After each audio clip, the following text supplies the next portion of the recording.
Uma das doutrinas mais polêmicas e controversas desenvolvidas pela teologia é a doutrina da Trindade. A palavra Trindade não aparece em nenhum lugar da Bíblia Sagrada, nem no Antigo, nem no Novo Testamento. Os argumentos utilizados para embasar esta doutrina surgem com Tertuliano, no século II depois de Cristo. E por sua vez, Tertuliano busca os fundamentos para sua doutrina em Justino. A maior obra de Justino, a Apologia, foi endereçada ao imperador Antônio Pio. A palavra grega apologia refere-se à lógica na qual as crenças de uma pessoa são baseadas. Enquanto Justino explicava e defendia sua fé, ele discutia com as autoridades romanas porque considerava errado perseguir os cristãos. De acordo com o seu pensamento, as autoridades deveriam unir forças com os cristãos na exposição da falsidade dos sistemas pagãos. Para Justino, toda verdade era verdade de Deus. Os grandes filósofos gregos haviam sido inspirados por Deus até certo ponto, mas permaneciam cegos com relação à plenitude da verdade de Cristo. Desse modo, Justino trabalhou livremente com o pensamento grego, explicando Cristo como seu cumprimento. Ele se aproveitou do princípio apresentado pelo apóstolo João, no qual Cristo é o Logos, a palavra. Deus Pai era santo e separado da humanidade maligna, e Justino concordava com Platão nesse aspecto. Porém, por intermédio de Cristo, seu Logos, Deus pôde alcançar os seres humanos. Como o Logos de Deus, Cristo era parte da essência de Deus, embora separado do mesmo modo que uma chama se acende a partir de outra. É por isso que o pensamento de Justino foi fundamental no desenvolvimento da consciência da Igreja com relação à Trindade e a encarnação do Cristo. Justino tinha fortes inclinações para o pensamento grego. Posteriormente, assim como Orígenes e o próprio Tertuliano, que mergulharam em sua apologia, ele desenvolveu diversos aspectos da sua apologia, dos seus argumentos, em cima da filosofia platônica. Para acadêmicos e estudiosos da Bíblia, não é novidade de como o platonismo e o aristotelismo influenciaram a igreja cristã. Alguns estudiosos irão até afirmar que a igreja oriental ela recebeu mais influências platônicas na sua teologia e doutrina, enquanto em que a igreja ocidental ela recebe a maior influência de Aristóteles na sua teologia e na sua doutrina. O que muito aconteceu na patrística era que, a partir do pensamento, a partir das conclusões que se tinham teologicamente, buscava-se as referências bíblicas. É de notório saber de todos os estudiosos que, primeiro, muitos pais da igreja formulavam no que se deveria crer, e após esse formular, buscava-se o embasamento nos escritos, nos pergaminhos e papiros. Ou seja, a demanda teológica não nascia da própria Bíblia ou dos pergaminhos, mas a demanda teológica nascia daquilo que os pais da igreja diziam que a igreja deveria crer. E a partir daí é que se buscava o embasamento nos textos bíblicos. Assim, por este método, é que resultou o cânon. O cânon nada mais é do que a escolha daquilo que se deveria crer, e não de fato, a partir de tudo que estava escrito, do que o pensamento geral poderia formular. Justino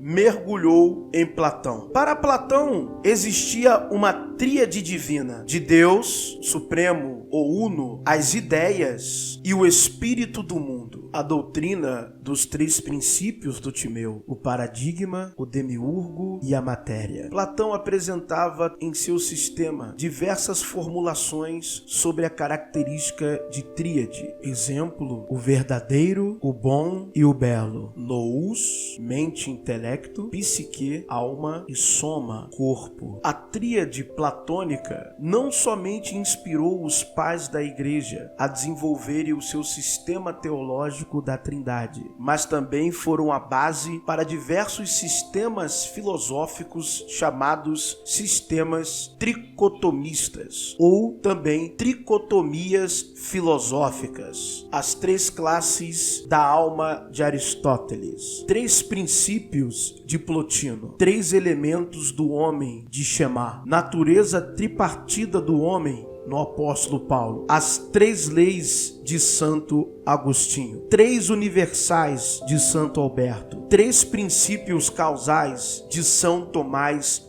de Aquino, três tábuas de Francis Bacon, três faculdades mentais de Francis Bacon, três campos de Thomas Hobbes, três métodos de tradução de John Dryden, três metafísicas especiais de Christian Wolff, três faculdades da alma de Kant, três poderes da mente de Johannes Nicolaus Tetens, três momentos dialéticos de Hegel, três ordens da filosofia de Peirce, três reinos do sentido de Gottlob Frege, aspectos triplos de Stirner, três tipos de vida de Korzybski, três visões de mundo de Alan Watts. Todos eles foram inspirados por Platão em suas obras. As obras de Platão que refletem o pensamento da tríade divina você encontrará no Timeu, no Fedro, na República e no livro Leis. Todas estas fontes platônicas foram lidas e estudadas por Justino e posteriormente também por Tertuliano e Orígenes, sendo Tertuliano o precursor, aquele que deu origem à doutrina da Trindade. Ou seja, a Trindade é um conceito platônico, não fazia parte da lei judaica. Elohim não é tido na literatura judaica como um plural majestático. Isto é uma invenção do cristianismo. A doutrina da Trindade se origina nas obras platônicas, a partir de Justino, que as introduz no cristianismo, a partir de sua obra Apologia, e assim dando toda a base para que Tertuliano pudesse formular o seu conceito de substância para fundamentar, assim, a doutrina, o credo posterior formulado da Trindade. Quinto, sétimo Florente Tertuliano, ou simplesmente Tertuliano, era nativo de Cartago. Foi criado em um lar de cultura pagã e educado nos clássicos da literatura, na arte de discursar e em direito. Por volta do ano 196 d.C., quando voltou seu poderoso intelecto para os tópicos cristãos, Tertuliano mudou o caráter do pensamento e da literatura da Igreja Ocidental. Até esse ponto, a maioria dos escritores cristãos usava o grego, uma língua flexível e sutil, perfeita para filosofar. Os cristãos de fala grega geralmente aplicavam a propensão filosófica à sua fé. Embora Tertuliano, um africano, soubesse grego, preferia escrever em latim. Suas obras refletem a inclinação romana para a praticidade e para enfatizar a moral. Este influente advogado atraiu muitos outros escritores para a sua língua favorita. Enquanto os cristãos gregos discutiam a divindade de Cristo e sua relação com o Pai, Tertuliano buscava unificar a fé e esclarecer a posição ortodoxa. Em função disso, criou uma fórmula bastante útil que é usada ainda hoje. Deus é uma única substância, consistindo em três pessoas distintas. Ao introduzir a fórmula, o que se tornou a doutrina da Trindade, Tertuliano extraiu sua terminologia não somente tendo como base a filosofia grega, mas também dos tribunais romanos. A palavra latina substantia não significa material, mas carregava a ideia de direito à propriedade. A substância de Deus era o seu torrão, por assim dizer. A palavra persona não significava pessoa do modo como usamos a palavra. Ela se referia a uma das partes da ação legal. Conforme esse uso, o termo permite que seja concebível que três persona pudessem compartilhar a mesma substância. Três pessoas, Pai, Filho e Espírito Santo, compartilham uma substância, a soberania divina. Embora Tertuliano tivesse formulado a célebre frase "O que Atenas e Jerusalém têm em comum", a filosofia estoica, bastante popular em sua época, causou grande influência na vida de Tertuliano. Alguns dizem que a ideia do pecado original passou do estoicismo para Tertuliano e depois para a igreja ocidental. Tertuliano parece ter pensado que de alguma maneira a alma era material. Assim como o corpo é formado pela concepção, o mesmo acontece com a alma. O pecado de Adão é passado adiante como um traço genético. A igreja ocidental passou a defender essa ideia, mas isso não aconteceu como a igreja oriental, que assumiu visão mais otimista da natureza humana. Ou seja, tudo aquilo que você conhece como teologia, desde a patrística até os tempos modernos, nada mais é do que um desdobramento do pensamento filosófico. A teologia se utiliza da Bíblia para afirmar o que crê,